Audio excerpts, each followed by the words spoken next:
أعوذ بالله من الشيطان الرجيم. بسم الله الرحمن الرحيم.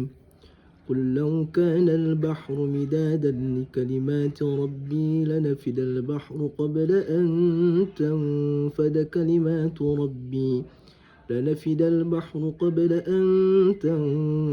كلمات ربي ولو جئنا بمثله مددا.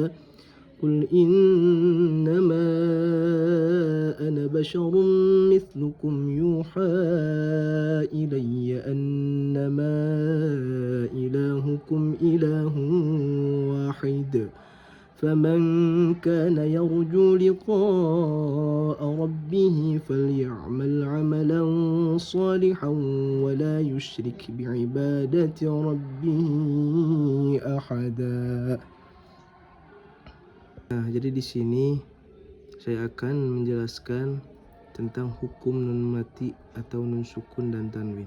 Sejatinya nun sukun dan tanwin terbagi menjadi dua, yaitu satu idgham ma'al gunnah dan yang kedua ialah idgham bila gunnah. Idgham ma'al gunnah ialah ketika nun sukun atau tanwin bertemu huruf yanmu atau ya, waw, mim, nun. Sedangkan hukum idgham bila gunnah hurufnya ketika nun sukun atau tanwin bertemu lam atau ro. Nah, lalu apakah ada di ayat yang tadi saya bacakan hukum idgham ma'al gunnah dan bila gunnah? Tentu saja ada, seperti di lafaz midadal likalimati. Midadal, tanwin bertemu lam. Nah, ini dihukumi menjadi idgham bila gunnah. Nah, kenapa? Karena tanwin bertemu lam. Nah, ini tidak memakai gunnah. Midadal likalimati. Nah, lalu apakah ada di ayat yang tadi saya baca contoh idgham ma'al gunnah? Tentu saja ada, seperti di lafaz falyamal amalan sholihan wa la yusyrik. Sholihan itu termasuk kepada idgham ma'al gunnah. Kenapa disebut idgham ma'al gunnah? Karena huruf tanwin bertemu waw. Nah, di situ kita harus memakai gunnah karena ketika nun sukun atau tanwin bertemu huruf yang empat yang tadi ya, waw, mim, nun, kita membacanya harus menggunakan gunnah, yaitu dengung solihau. Sedangkan yang tadi idgham bila gunnah kita jangan memakai gunnah.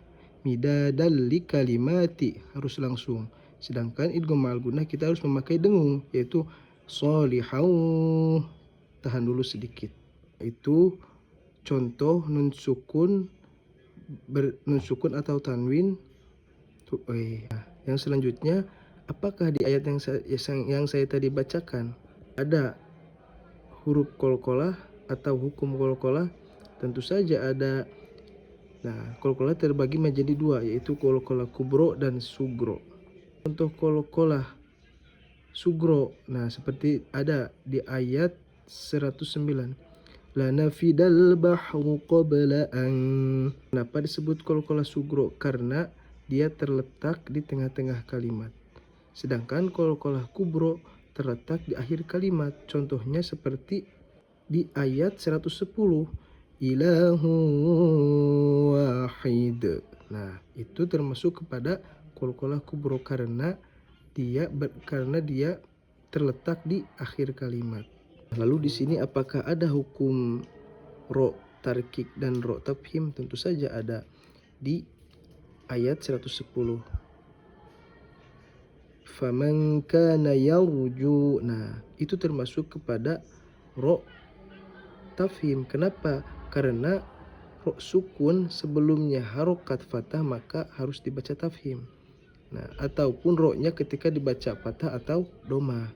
Nah, lalu ro tarkik seperti apa? Nah, ro tarkik seperti ayat yang selanjutnya, rabbihi falyamal amalan sholihan wa la yusrik. Nah, itu ro-nya ro tarkik. Kenapa? Karena dia berharokat kasroh.